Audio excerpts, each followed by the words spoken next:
רבותיי, שבוע טוב, שבוע טוב. You know, רבותיי, that every single day we speak about the Sfirah.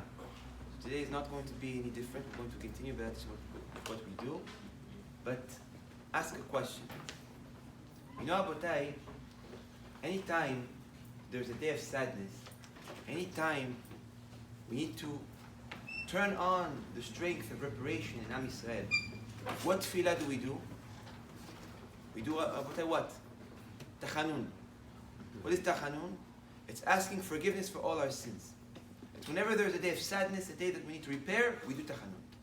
I don't know if we all realize that we didn't do tachanun today. Tisha Bav, mourning over the destruction, no tachanun. That should be the only day in the year when we actually do tachanun. So why is it not that on Tisha Bav, the day of destruction, we don't do tachanun? And the answer to that, Rabotai, is Tisha B'Av is not a day of judgment. It's exactly opposite. Arizal says that the day of Tisha B'Av is the day of pure kindness, the day of pure chesed, which is also the Sfirah of today, Sunday, chesed. That today, Rabotai, HaKadosh Baruch Hu showed his true, pure form of kindness that he never showed before. By doing what? By having two choices. Either destroying his home where he lives in, either this is what the Zohar HaKadosh says, sending the Shekhinah, which the Zohar explained it to be like the wife of HaKadosh Baruch Hu, sending the Shekhinah to exile, and destroying his home and being like a man with no home. Or destroying Chas v'Shalom his children. And HaKadosh Baruch Hu took the choice of destroying Bet HaMikdash, of destroying where the home where he considers to be HaKadosh Baruch Hu's home, destroying where the Shekhinah dwells in, but in order to save Bnei Yisrael. So actually, Rabotai, today is a day of kindness. Today, Rabotai, we're not allowed to be sad because of Chas v'Shalom, a couple of people that, it's scary stories, but people that passed away in the past. It's not about that, Rabotai. It's not about reading the Megillat Echa and being shocked and being scared of seeing what it says there. You start to shake. But it's not about that, Rabotai. It's about one thing. It's about, Rabotai, trying to lishtatef, to be a part of the tzar that HaKadosh Baruch Hu goes through. We know, Rabotai, the Zohar HaKadosh says, Rabotai, something that is scary. It says, there is a letter that the Jews of Yerushalayim sent the Jews of Bavel when Bet HaMikdash was destroyed. And in this letter, they said something, Rabotai, that is truly, when you read it, you get, your body starts to shake.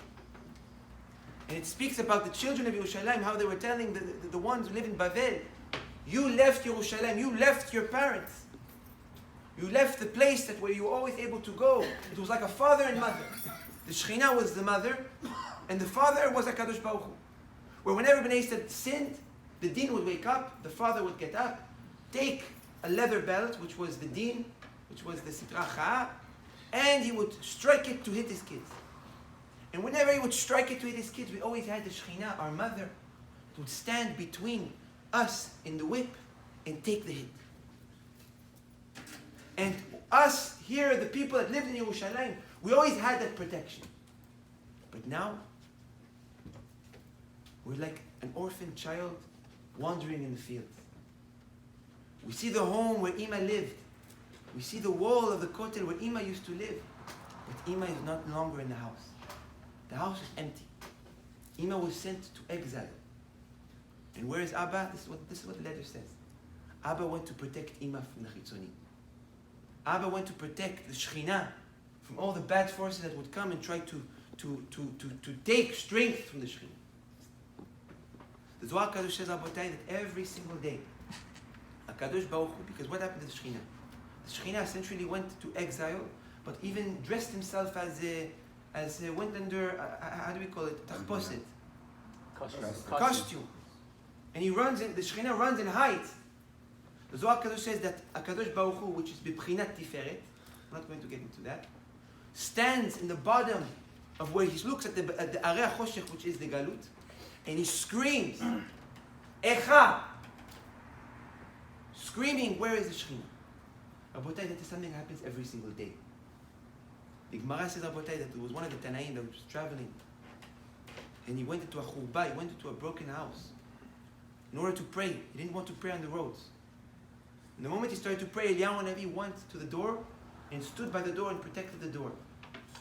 When this Tana finished his tefillah, Eliyahu Hanavi came to me and he said, "What are you doing? You're not supposed to be praying here. We know that if you're in the road and you don't want to pray on the road because of the danger, you do a fast prayer. You don't stop in the chuba." But Eliyahu Hanavi said, "I have a question. What did you hear when you were inside this chuba in this broken home?"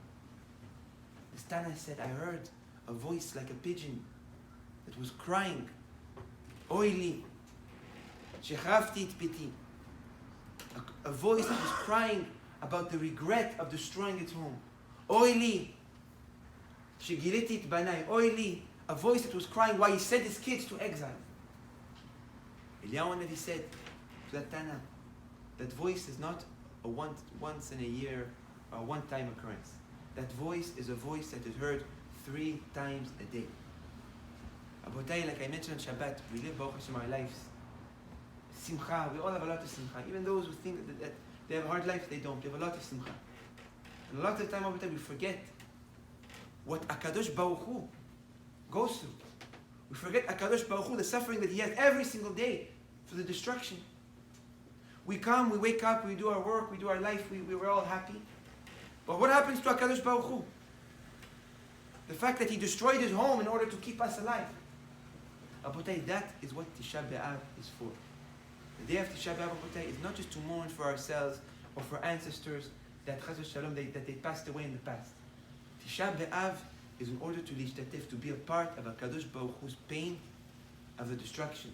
Like I said, Megillat Eicha, as much as it's scary stories, when we read it, our body starts to shake with those who understand it. Those are the words of HaKadosh Baruch Hu. But HaKadosh Baruch Hu himself is saying those words of tsar over the destruction of his home. So Abotai, today, it's not just a matter of being sad. It's a matter of trying to lishtatef with HaKadosh Baruch Hu, be a part of the lack of the destruction of Beit HaMikdash. Like I said yesterday, the one who will be able to perfect that to the highest perfection, where you will truly feel and tremble and feel the loss of the Shekhinah that was protecting Am Yisrael, that was giving Am Yisrael Shefa, that was like the mother for Am Yisrael. His eyes will be the one that will see the building of the Beit HaMikdash. So that Hashem, when we read the Eicha, I'm going to repeat, try to understand, try to Abotai, to turn on your emotion, to turn on the fire that is in your heart. Not say it's scary. We have one day a year, Abotai, that we sit down and we mourn for our Beit HaMikdash. One day a year. Let's make that one day Abotai at least count. So when we read it, Abotai, let's all try to understand, let's all try to be truly a part of this Megillah. Yom Tov V'Vrach, Abotai.